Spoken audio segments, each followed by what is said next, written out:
사랑하는 성도 여러분, 어제 하루도 주의 은혜 가운데 평안하셨습니까?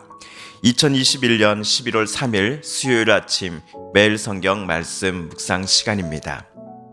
다 같이 사도신경으로 신앙 고백하며 오늘 말씀 묵상 시간 함께 시작하겠습니다. 나는 전능하신 아버지 하나님 천지의 창조주를 믿습니다. 나는 그의 유일하신 아들 우리 주 예수 그리스도를 믿습니다.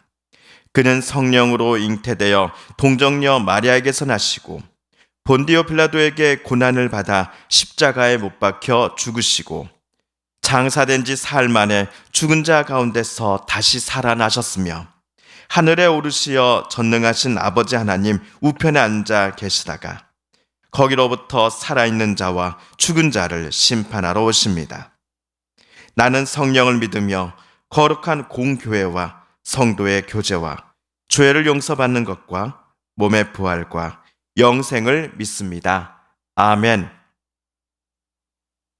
오늘 우리가 함께 읽을 기록된 하나님 말씀은 출애굽기 제29장 38에서 46절까지의 말씀입니다. 출애굽기 제29장 38에서 46절까지의 말씀입니다. 내가 제단 위에 드릴 것은 이러하니라.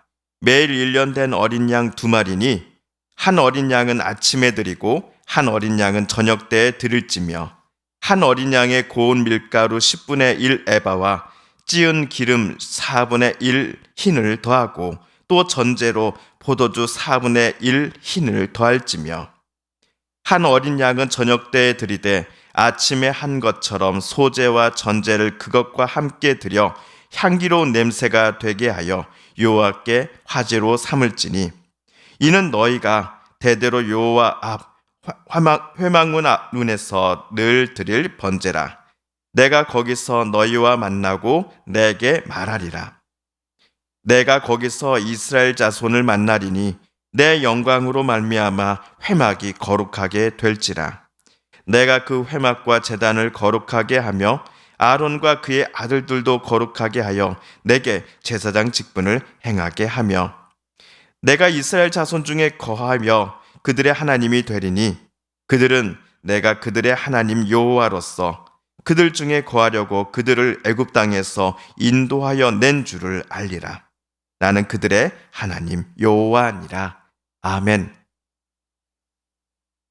지난주 금요일 그리고 어제 이틀에 걸쳐서 우리는 제사장 위임식을 어떻게 진행해야 하는지, 또한 제사장 위임은 누가 받을 수 있는지에 대해 하나님께서 모세에게 말씀해 주신 내용들을 함께 살펴보았습니다. 오늘은 위임식을 다 마친 신임 제사장들이 평상시에 어떠한 일을 해야 하는지에 대해 하나님께서 모세에게 지시하신 규례들을 살펴보도록 하겠습니다.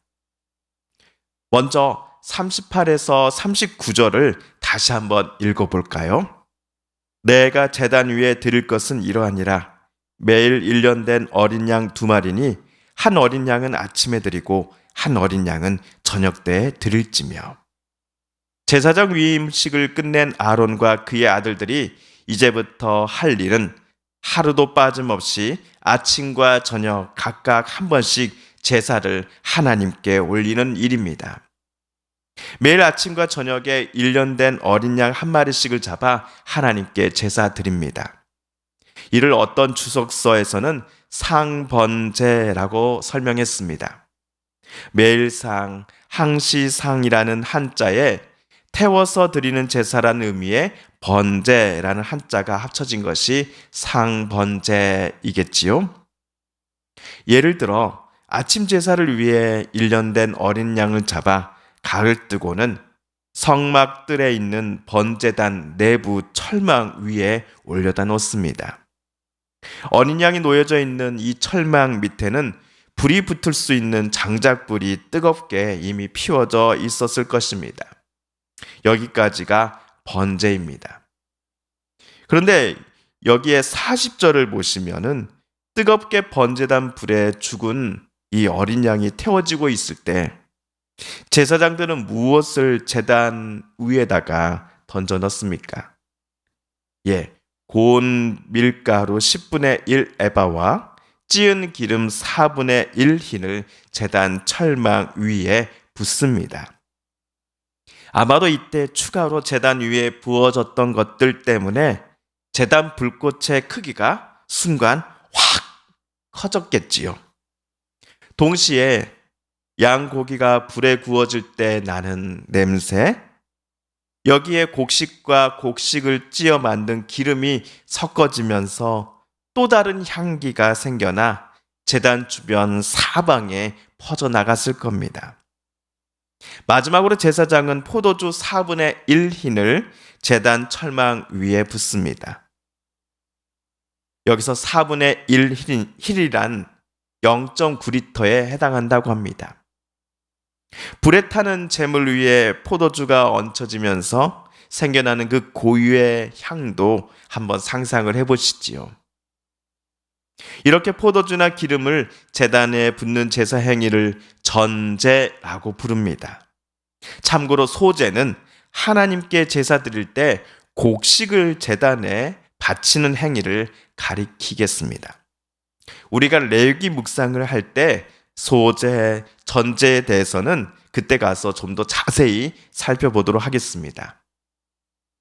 아침 때 실행한 제사법 그대로 저녁 때에도 아론과 그의 아들들은 똑같이 일년된 어린 양을 잡아 하나님께 제사를 드리면 됩니다.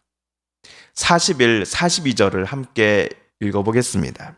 한 어린 양은 저녁 때에 드리되 아침에 한 것처럼 소제와 전제를 그것과 함께 드려 향기로운 냄새가 되게 하여 여호와께 화제로 삼을지니 이는 너희가 대대로 여호와 앞 회막문에서 늘 드릴 번제라. 내가 거기서 너희와 만나고 내게 말하리라. 이처럼 매일 아침과 저녁 하루에 2번씩 제사장들은 어린 양 한 마리씩을 잡아 하나님께 제사를 드려야 합니다. 그런데 상번제를 제사장들이 하나님께 드려야 하는 이유가 무엇입니까? 하나님께 제사 드리는 그곳에 하나님께서 제사 드리는 그곳에 찾아오셔서 아론과 그의 아들들은 물론이요 이스라엘 자손과 만나시고 저들에게 말씀하시기 위해서였습니다. 여호와께서는 이스라엘에게 먼저 나는 너희의 하나님이 될 것이다 라고 약속해 주셨습니다. 늘 그들과 함께 하겠다라고 여호와는 선언해 주셨습니다. 이런 하나님의 약속과 선언을 이스라엘 백성들이 눈으로 똑똑히 확인할 수 있도록 그들의 오각으로 분별할 수 있도록 하나님께서는 아론에게 매일 아침과 저녁마다 제사를 올리라고 지시하셨던 것입니다. 매일 아침 그리고 저녁마다 성막들 안 제단에서 타오르는 불을 볼 때마다 그 불에 태워지는 양고기와 곡식과 기름 그리고 포도주의 향내를 맡으면서 이스라엘 백성들은 늘 자기들과 함께 하신다라고 약속하신 하나님의 임재를 매 순간 아침 저녁으로 자기들 마음속에 되새겼을 것입니다. 오늘 말씀 45, 46절입니다. 내가 이스라엘 자손 중에 거하여 그들의 하나님이 되리니 그들은 내가 그들의 하나님 여호와로서 그들 중에 거하려고 그들을 애굽 땅에서 인도하여 낸 줄을 알리라. 나는 그들의 하나님 여호와니라.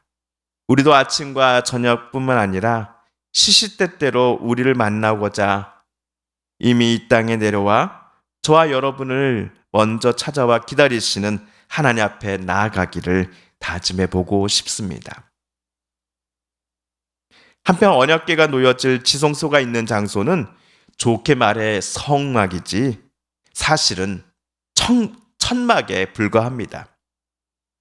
그러면서 그것이 성막이라고 우리가 간주하는 이유는 그 천막에 하나님께서 내려와 이스라엘 자손을 거기서 만나 주셨기 때문이었습니다. 하나님께서 하나님의 영광으로서 천막, 회막을 충만케 채워주셨기 때문이었습니다. 하나님께서 회막 안팎에 있는 모든 제2기구들을 깨끗하게 하여 주시고 거룩하게 해 주심은 물론이요 회막에서 일하는 아론과 아론의 아들들도 하나님의 영광으로서 거룩하게 구별시켜 주셨기 때문이었습니다. 모세 당시의 회막은 오늘날의 교회라고 생각해봐도 괜찮을 것 같습니다. 크고 몇천 명의 등록교인이 있는 교회라고 하여서 무조건 하나님이 그곳에 계시는 것 아닙니다. 물론 작은 교회라고 하여서 무조건 하나님이 그곳에 임재하고 계신다라고 확정해서 말하는 것도 옳지 않을 것입니다. 교회의 크기가 크고 작고에 따라 하나님께서 계시는가, 계시지 않는가를 따짐이 아니라 하나님께서 직접 찾아와 임재하시는 곳이 거룩한 곳이다라는 교훈을 우리는 오늘 읽은 말씀 속에서 발견해야 합니다. 또한 우리 스스로가 하나님과 사람들 앞에서 거룩하다라고 말할 수 없다라는 사실도 오늘 말씀 속에서 우리는 깨닫게 됩니다. 사람인 우리가 거룩해진다는 것은 오직 하나님의 은혜로서만이 가능한 것임을 오늘 하나님께서는 모세에게 가르쳐 주셨습니다. 오늘 말씀 43, 44절입니다. 내가 거기서 이스라엘 자손을 만나리니 내 영광으로 말미암아 회막이 거룩하게 될지라. 내가 그 회막과 제단을 거룩하게 하며 아론과 그의 아들들도 거룩하게 하여 내게 제사장 직분을 행하게 하며. 사랑하는 성도 여러분, 오늘 말씀을 읽으실 때 하나님께서 저와 여러분에게 깨닫게 해주신 교훈과 말씀, 들려주신 음성을 기억하시며 이 시간 오늘 우리가 함께 읽은 말씀을 붙잡고 기도하기를 원합니다.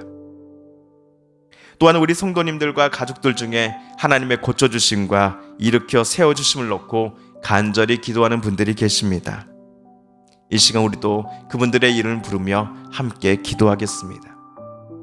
마지막으로 우리가 가지고 나오는 간절한 기도 제목 하나님께 아뢰며 하나님의 은혜의 보좌 앞으로 더 가까이 나아가겠습니다. 함께 기도합니다.